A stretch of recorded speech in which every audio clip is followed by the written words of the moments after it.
క్రీడల్లో గెలుపుతో పొంగిపోవద్దు, ఓటమితో కుంగిపోవద్దు.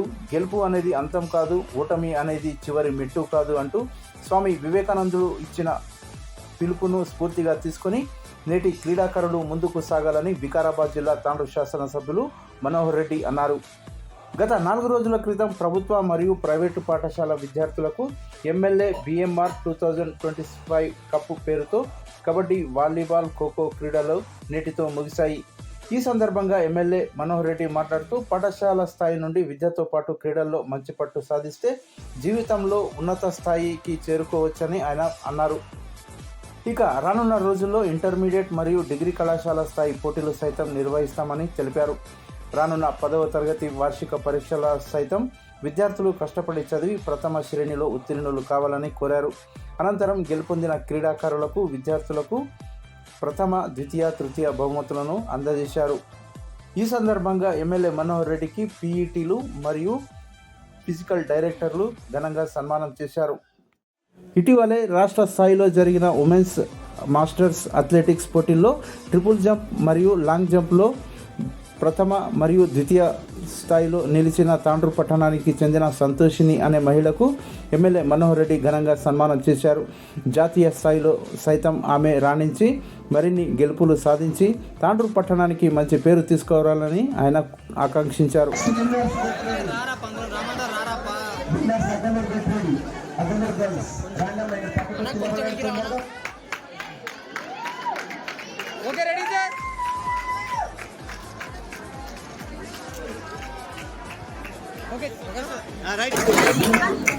మనం ఇక్కడ గుర్తించుకోవాల్సిన అవసరం ఉంది.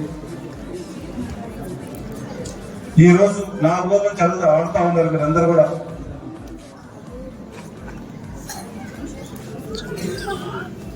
రేపటితో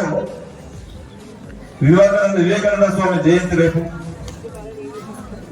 వివేకానంద స్ఫూర్తిలో ఈ టోర్నమెంట్ వేదికగా తాండూరు విద్యార్థులకు చెప్పదలుచుకున్నది ఒకటే: గెలిచినప్పుడు ఎవ్వరు కూడా మనం పొంగిపోవడం మంచిది కాదు, ఓడినప్పుడు కూడా కుంగిపోవడం చేయకూడదని చెప్పి మన వివేకానంద గారు చెప్తా ఉంటారు.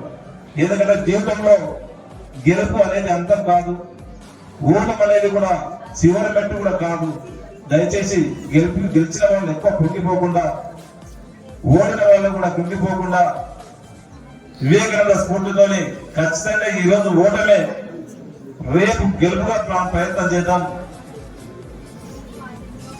తనకు ఒకటే చెప్తా ఉంటాడు అప్పుడప్పుడు, ఎప్పుడైనా పెరిగే వాళ్ళు మనకు పెద్ద బాధలు ఉంటే పెరుగుదలనే మనకు ఉండిపోతాము. ఒక బలవంతుడు నేను బలవంతుడే అన్నప్పుడు అని అనుకున్నప్పుడు తన బలవంతులాగానే నిలిచిపోతుంది. ఇప్పుడు చెప్తున్నా, మీరు ఎవరో ఒక 4 వచ్చి మాట్లాడమంటే వాళ్ళకు మంచి స్పిరిట్తో ఒక ధైర్యంతో నుంచి ముందుకు వచ్చి మాట్లాడారు. మా సోదరు చెప్పింది ఎప్పుడే స్వప్నం మొత్తం మా మహిళలే మాట్లాడుతూ ఉన్నారని. ఖచ్చితంగా సంతోషం. మీ లోపల చైతన్యం రావాలి. తప్పకుండా నెక్స్ట్ మా సోదరులకు కూడా చెప్తా ఉన్నాను, ఖచ్చితంగా మీకు కూడా ఎక్కడ కూడా ఇబ్బంది లేకుండా నాకు మాట్లాడడానికి రాదు కాదు, ఖచ్చితంగా నేను మాట్లాడుతున్న ఒక కాన్ఫిడెన్స్ తోని మీ స్టేజ్ మీదకి వచ్చి మాట్లాడవలసినంత అవసరం గౌరవం మనకు. ఆ రోజు వివేకానంద స్ఫూర్తితో మీరు వచ్చి మాట్లాడాలి, ఖచ్చితంగా మీరు మాట్లాడగలుగుతారు. మీది మీకు తెలియదు. ఇప్పుడు ఆ పాపలు ఏ విధంగా మాట్లాడుతున్నారు, మీకు వచ్చినప్పుడు మాట్లాడతారు అనుకోలేరు. ఒక కాన్ఫిడెన్స్ తో వాళ్ళ ముందుకు వచ్చారు. మీరు కూడా అదే కాన్ఫిడెన్స్ తో వచ్చి మాట్లాడవలసిందిగా ఇదే స్పిరిట్ తో మీకు కోరుకుంటూ, తప్పకుండా ఈ ఒకేసారి కాదు, ఖచ్చితంగా కంటిన్యూషన్ గా ఈ ప్రోగ్రామ్స్ అన్నింటినీ కూడా ఎవరు ఏం ఖచ్చితంగా ఈ డిసెంబర్ మాసం కూడా ఖచ్చితంగా పెట్టేటట్లు సంక్రాంతి ఆదేశ ప్రస్తుతం ఖచ్చితంగా ఎవరు ఏ విధంగా కండక్ట్ చేసే బాధ్యత నేను ఖచ్చితంగా తీసుకుంటా. దీంతో పాటు ఇంటర్మీడియట్ వాళ్ళకు కూడా అతి త్వరలోనే వాళ్ళకు ఒక డేట్ ఇచ్చి ఎప్పుడు పెట్టాలని చెప్పి వాళ్ళకు కూడా త్వరలో చేస్తామని చెప్పి కూడా తెలియజేసుకుంటూ, ముఖ్యంగా ఈ గ్రౌండ్ లో ఏదైతే జరిగినటువంటి ఏమైనా ఉందో ఆవేశంతో ఒకరికొకరు అనుకుంటారు. ఫిజికల్ డైరెక్టర్లే కానివ్వండి, విద్యార్థులే కానివ్వండి, ఒక మంచి వాతావరణంలో గ్రౌండ్ గ్రౌండ్ వరకే వదిలిపెట్టి తర్వాత ఆ స్పోర్ట్స్ అయిపోయిన తర్వాత ఒక ఫ్రెండ్లీగా ముందుకెళ్ళవలసినటువంటి బాధ్యత మనందరూ కూడా అలవర్చుకోవాల్సినటువంటి బాధ్యత మన అందరిపైన ఉన్నది.